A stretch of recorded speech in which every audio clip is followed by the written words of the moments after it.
आज मैं आप लोगों के सामने एक बड़ी छोटी सी एक स्टोरी प्रेजेंट करने जा रहा हूँ। आज मैं अभी शाम के लगभग 6:30 बजे अवध बार एसोसिएशन के नए पदाधिकारियों का शपथ ग्रहण समारोह में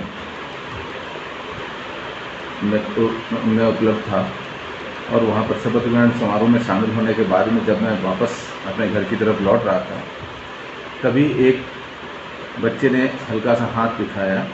लोहिया राम लोहिया अस्पताल के सामने एक बच्चे ने हमें हाथ दिया कि हमें बैठा लीजिए, और उसी समय मैंने थोड़ा सा आगे गाड़ी समझी। मैंने कहा इसको मेरी मदद की ज़रूरत है, तो मैंने उस बच्चे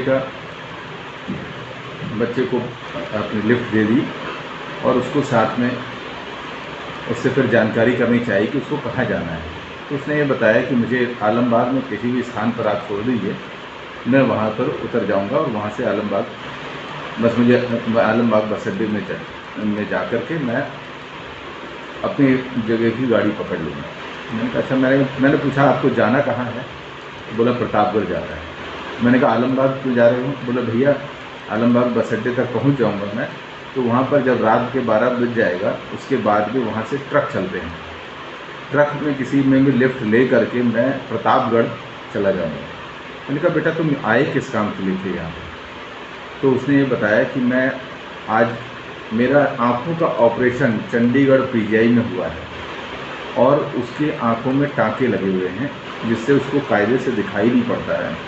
और आँखों में टाँके लगने के कारण आज वो सवेरे उस आँखों के टाँकों को कटवाने के लिए मेडिकल कॉलेज आया था। और जब मेडिकल कॉलेज आया तो वहाँ पर जिसके साथ में आया था, कोई जानने वाला था उसके साथ में आया था, तो वहाँ पर मेडिकल कॉलेज में ये बताया गया उसे कि अगर आपको आँखों के टाँके कटवाने हैं तो आपको 50 रुपये का रजिस्ट्रेशन करना पड़ेगा और 450 रुपये की फ़ीस जमा करनी पड़ेगी, तभी आपका आपके आँखों के टाँके कट पाएंगे। और जब उसने असमर्थता जाहिर की, उसने कई बार ये कहा कि डॉक्टर साहब मेरे पास में पैसे नहीं हैं आँखों के टाँके कटवाने के लिए, तो कृपा करके बहुत हाथ पैर जोड़े उसने, बहुत मेहनतें की, बहुत सारी प्रॉब्लम्स अपनी बताई, पर डॉक्टरों के पास में भी मजबूरी हो सकती है।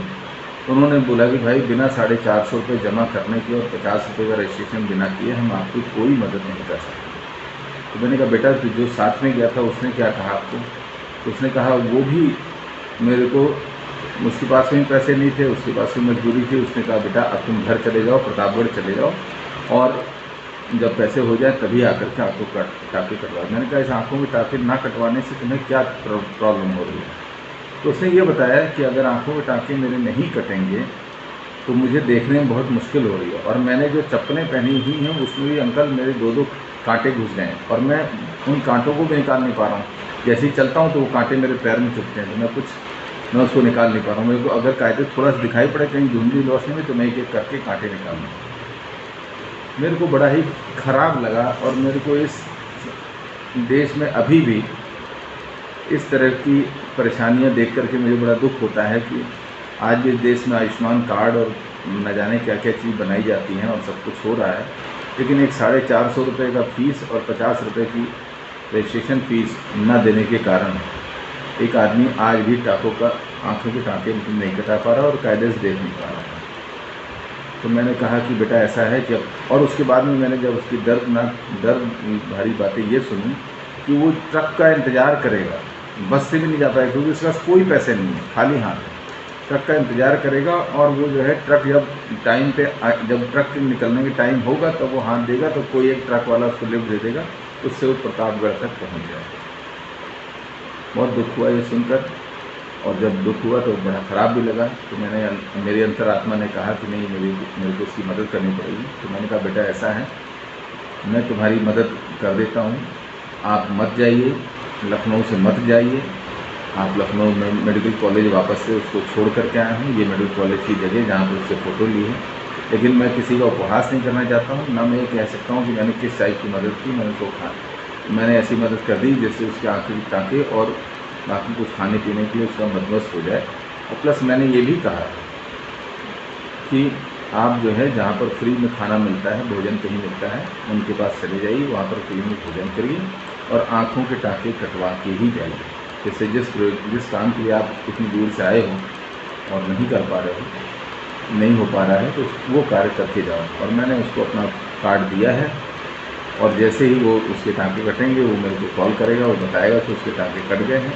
और उसने ये भी कहा कि सर जैसे ही मैं ठीक हो जाऊँगा, मैं जाके मजदूरी कर लूँगा, कुछ भी करूँगा, लेकिन मैं आपके पैसे वापस कर दूँगा। मैंने कहा बेटा पैसे वापस करने की कोई आवश्यकता नहीं है, आप ठीक हो जाएंगे, आप टाँके कट जाएंगे तो हमें ये बता देंगे आप कि आपके टाँके कट गए, तो मुझे इसी में बहुत खुशी होगी। तो मैं फिर से शासन प्रशासन और ये मेडिकल कॉलेज में लोगों जो रजिस्ट्रेशन फीस वगैरह पड़ती है, या आपकी कुछ लोगों की मदद आप ऐसे भी कर सकते हैं जो वाकई में जो नहीं देने काबिल है। 1000 लोगों से आप फीस लेते हैं, 1000 लोग आपके यहाँ फीस देते हैं। अगर एक आदमी बच्चा रो रहा है और अपनी परेशानी बता रहा है, तो शायद उसकी मदद हम लोग कर सकते हैं। पर वाकई में ये बड़ी दुर्भाग्यपूर्ण बात है। ऐसे बच्चे, ऐसे लोग बिना इलाज कराए जा रहे हैं, या उनके छोटे पैसे में अगर उनका काम बन सकता है तो उसको मदद जरूर करनी चाहिए। मेरे प्रशासन से गुहार है। धन्यवाद।